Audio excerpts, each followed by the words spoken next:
tout le monde, ravi de vous retrouver. J'espère que vous allez tous très très bien. Et oui, on est le mercredi, donc le 12 août 2026. La situation est toujours aussi sec, aussi beau en Lorraine, avec un petit vent qui vient du nord-nord-est pour aujourd'hui. Attention, vigilance pour la canicule qui augmente. Attention, enfin, maintenant on est habitué, on est rodé, qui augmente pour beaucoup de départements. Hier, il a fait déjà très chaud du côté de la Bretagne, comme on voit les images. Il faisait des températures qui ont quand même atteint les 40 degrés. Et donc, bien sûr, tout le monde est au bord de la mer et au bord des lacs et des ruisseaux et des zones de surveillance. Il y en a. Et on peut tirer notre révérence à tous les surveillants de plage, de mer, enfin tous ces maîtres nageurs qui sont là pour vous épauler en cas de problème et vous surveillent quoi qu'il arrive.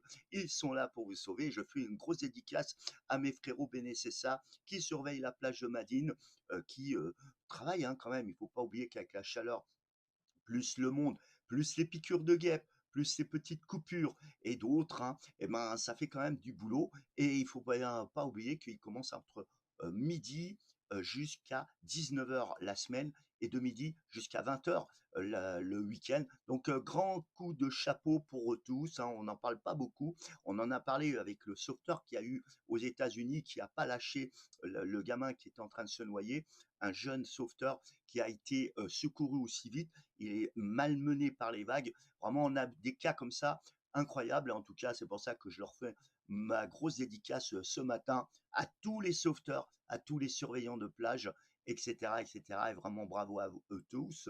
Et aussi la police pluviale, et qui souvent sont débordés avec la canicule qui reprend et la chaleur qui remonte. Et bien, de vous assurer, il y aura beaucoup de gens qui vont aller se baigner et vont faire aussi des incivilités, donc en plongeant souvent dans des zones interdites. Donc c'est vraiment assez compliqué pour les services d'ordre pour essayer d'éviter le plus de noyades. Et on a atteint un niveau déjà pas mal, extrêmement grave cette année, et c'est tout à fait mathématique. En réponse de la chaleur, il y a aussitôt automatiquement donc des noyades. En tout cas, la vigilance jaune est arrivée aussi pour la canicule pour ces régions. Il y aura quelques orages encore comme hier. Ces orages qui ont éclaté hier ont été déjà avec pas mal de grêle ici ou là, pas mal d'orages, de pluie, de phénomènes orageux tout à fait classiques pour cette époque. Et puis voilà, donc cette journée, bah écoutez, demain la canicule continue à grimper, donc sauf les régions du Lorraine, pour l'instant ça reste jaune, mais en tout cas, quoi qu'on dise, ben, la situation est toujours très sèche. On a une cellule orageuse qui s'est développée ici, là, on l'a, hop, regardez le beau CB, le cumulonimbus qui est en formation ici. Il est seul échappé comme ça, c'est le seul, il a décidé de faire sa petite fête ce matin sur ces régions. Bon, écoute, il a raison, du côté de l'Italie, pas loin des frontières françaises. Donc ces orages vont se multiplier aujourd'hui, des instabilités, avec parfois des risques d'orages violents localement. Mais bon, voilà. En tout cas, pour cette météo de cette semaine, la situation, bah, on voit bien qu'avec l'anticyclone qui bouscule vers l'est, remonte un flux de sud et la température s'emballe, le moteur s'emballe. Et oui, à nouveau, la carte de vigilance risque d'incendie, à nouveau orange en Lorraine. Il y a eu des incendies hier de paille, un champ de paille qui a cramé, comme là je vous montre les photos, et d'autres incendies ici ou là en France ont été signalés.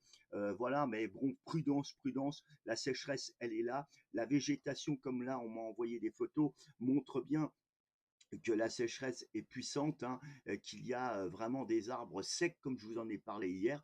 Et la situation pour jeudi, bon, on a vu pour mercredi, l'éclipse se passera très bien pour ceux qui veulent la voir. Moi, je suis pas trop intéressé par ça, c'est la caméra qui filmera, comme ça vous aurez au moins les images, mais je ne regarde pas ce truc-là, et puis en plus, je vais le dire, pour 2 minutes, même pas, péter 5 à 10 euros pour une paire de lunettes, bah, je préfère aller. Ah bah non, je préfère aller faire ma petite soirée au live, je vous le dis. Voilà, je préfère leur donner à eux pour faire vivre les discothèques aussi. Voilà, bon, chacun sa petite opinion, mais bon, moi voilà, c'est un coup de commerce comme d'hab. Puis c'est tout. Puis on aura bien, on va avoir des problèmes. Bien sûr, comme on le dit, les lunettes, il faut les regarder. Le soleil sans lunettes, ça fait mal les yeux, bon, bah, surtout avec une éclipse, hein. Donc en attendant, je ne vais pas en discuter plus, il y a des spécialistes pour ça. Donc allez les voir avant de regarder cette éclipse, ça sera le mieux. En tout cas, pour jeudi 13, on a une instabilité qui reprendra un petit peu sur les montagnes, hein, des Pyrénées, des Alpes et puis aux frontières italiennes.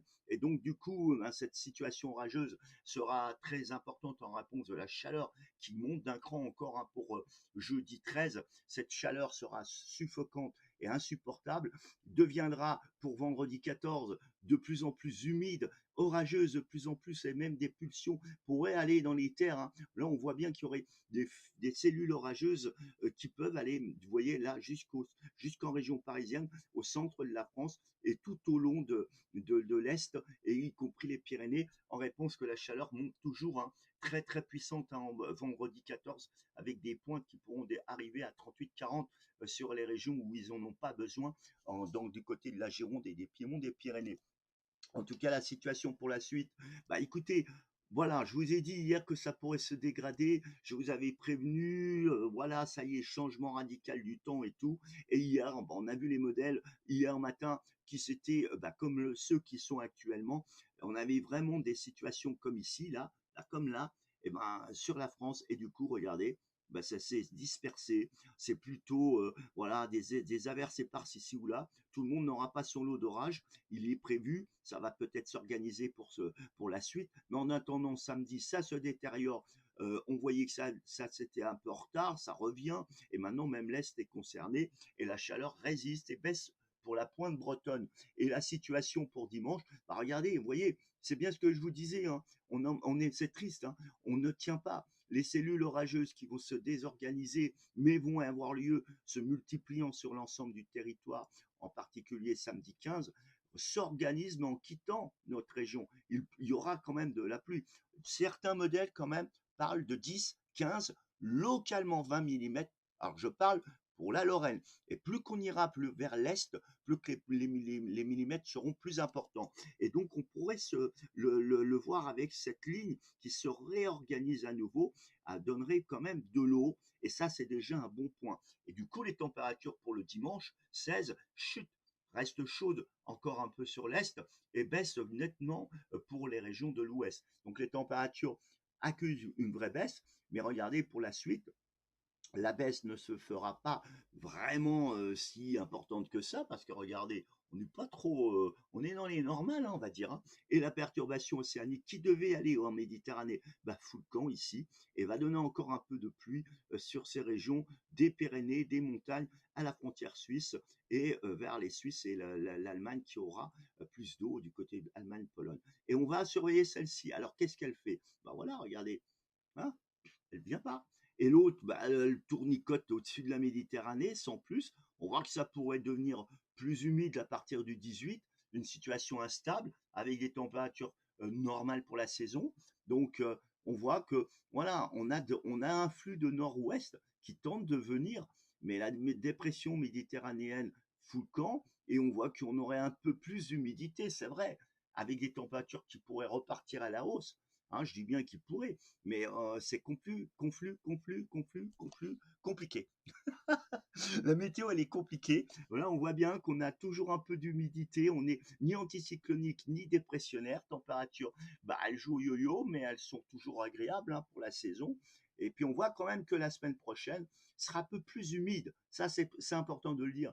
Mais est-ce que ça sera suffisant pour régler le problème donc de la sécheresse? Ça, c'est une autre paire de manches, hein. Mais en attendant, on voit les températures qui, finalement, c'est normal, si ça se désagrège, si ça se détériore le temps et que le flux bascule au nord, c'est normal que les températures baissent. Mais comme je vous dis, hein, la situation modélique des modèles météo ne sont pas du tout fiables. Donc la météo est compliquée à faire. Bon, la bonne nouvelle, c'est que ça se détériore à partir de ce week-end. Ça, les orages vont arriver. Mais malheureusement, on voit bien que ça ne sera pas généralisé. Et ensuite, on voit que la semaine prochaine deviendra plus nuageuse, plus humide, avec des pluies ici ou là éparses. Mais c'est pas le déluge pour autant. On verra bien on affinera avec le temps qui passera, avec les jours qui passeront, permettront de voir si ça se tient ou pas. Mais en attendant, voilà, c'est mieux que rien, c'est toujours ça qui peut arriver, c'est de stopper cette canicule et surtout cette sécheresse qui perdure depuis un bon bout de temps. Est-ce que ça suffira la semaine prochaine, cette humidité qui revient pour un peu résorber le problème? On en parlera au moment venu. En tout cas, je vous souhaite à toutes et à tous une très très bonne journée, un très bon mercredi. Prudence hein, pour l'éclipse, hein, ne regardez pas avec les yeux sans protection. Moi, je dis, je vais foutre la caméra, je vais filmer, et puis c'est tout. Et puis voilà, je l'ai fait en 2019, j'avais même pas de lunettes, rien. Et j'ai observé plutôt le comportement humain qui m'avait fasciné, y compris la nature qui est devenue silencieuse en fraction de seconde. Ça, c'est une image que j'oublierai jamais.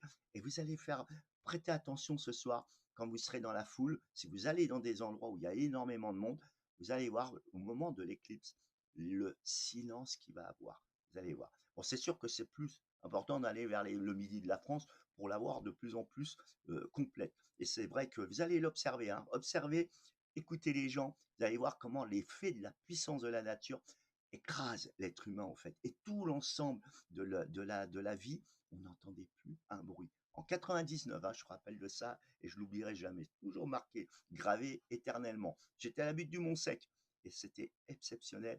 Ce brouhaha qu'il y avait et qu'un seul coup, aucune mouche.